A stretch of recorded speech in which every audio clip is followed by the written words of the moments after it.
Lyon a 2000 ans. C'est une ville au patrimoine historique riche, mais c'est aussi une métropole active et moderne. Traversée par le Rhône et la Saône, Lyon est la capitale de la région Auvergne-Rhône-Alpes. Lyon, c'est un bon compromis entre pas trop loin de la campagne, mais quand même la ville. Et les gens sont vraiment sympas, c'est assez grand pour qu'on ait des choses à faire. Et c'est très très beau. Commençons par la ville tournée vers l'avenir.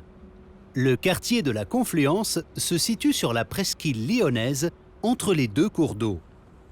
Il possède des constructions à l'architecture ultramoderne. Le musée des Confluences est un bâtiment métallique construit au bord de l'eau. C'est un musée d'histoire naturelle et d'anthropologie qui veut représenter la confluence des savoirs. J'ai étudié 1 an à Lyon et j'aime beaucoup cette ville. Je pense que c'est la bonne taille par rapport à une grosse ville comme Paris. Lyon, c'est plutôt de taille moyenne et c'est bien organisé au niveau de l'urbanisme. Il y a des espaces verts, il y a beaucoup de transports en commun, beaucoup de services publics. Donc j'aime bien cette ville et j'aime bien y revenir de temps en temps. Toujours dans la Confluence, le Pavillon Vert est le siège de la chaîne de télévision Euronews. Cette étrange construction à la couleur verte très vive a été conçue par les architectes Jacob et McFarlane. Un peu plus loin, voici la Sucrière, un espace culturel qui abrite un musée et des bureaux. Mais passons le pont et dirigeons-nous vers le Vieux-Lyon et sa colline de Fourvière. Celle-ci domine la ville et offre aux Lyonnais de nombreux espaces verts. La basilique, Notre-Dame de Fourvière, a été construite à la fin du XIXe siècle. Elle possède 4 tours de 48 mètres de haut.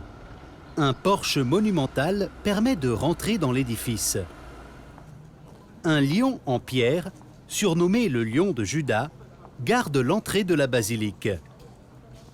L'église est de style néo-byzantin et accueille de nombreux visiteurs et fidèles. Une statue dorée de Marie orne le clocher d'une des chapelles. C'est la sainte protectrice de la ville. Une deuxième statue, celle de Saint-Michel, domine également l'église.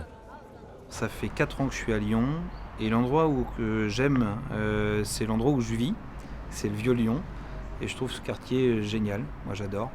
On a tout à proximité, on fait tout à pied, ou d'une manière plus générale la presqu'île. Moi j'aime beaucoup cet aspect proximité et rapidité. Et puis le fait d'être dans de la vieille pierre aussi, j'apprécie pas mal ça. Les Lyonnais aiment flâner dans les rues piétonnes du Vieux-Lyon. On peut s'asseoir et prendre un verre aux nombreuses terrasses des cafés. Dans ce quartier Renaissance, les touristes découvrent la fresque des Lyonnais. C'est une immense peinture murale réalisée en 1994. L'artiste a représenté en trompe-l'œil la façade d'un immeuble. À chaque étage, des balcons et des habitants. Mais qui sont ces personnages? On y retrouve 24 Lyonnais célèbres comme l'écrivain Antoine de Saint-Exupéry ou les frères Auguste et Louis Lumière. La cathédrale Saint-Jean est un des monuments incontournables du Vieux-Centre. C'est une église gothique avec 3 porches et une grande rosace. Ses vitraux du XIIe siècle sont remarquables. Une horloge astronomique orne la façade principale. Passons à présent aux 2 grandes places de Lyon. Tout d'abord, la place des Terreaux. Elle est décorée d'une très belle fontaine de Frédéric Bartholdi, le sculpteur de la Statue de la Liberté. L'hôtel de ville de Lyon fait face à la fontaine Bartholdi. La place Bellecour est la plus grande place de la ville. Dans cet espace immense, les Lyonnais se donnent souvent rendez-vous sous la statue équestre de Louis XIV. Lyon possède une seconde colline, la Croix-Rousse. C'est l'ancien quartier des Canuts, les ouvriers qui travaillaient dans la soie. Le quartier est plein de charme avec ses rues en escalier et ses vieilles maisons colorées. Elles sont reliées entre elles par les traboules, Des passages pour passer d'un immeuble à l'autre sans sortir dans la rue.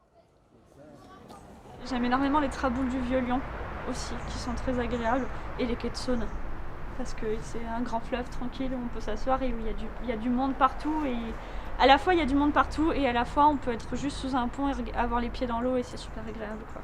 Et être tout seul. Oui, Lyon est aussi une ville d'eau qui donne un peu de sérénité. Pour échapper à la frénésie de la ville, les promeneurs peuvent se balader à pied sur les quais de Saône, ou bien emprunter les navettes fluviales qui sillonnent les deux cours d'eau majestueux.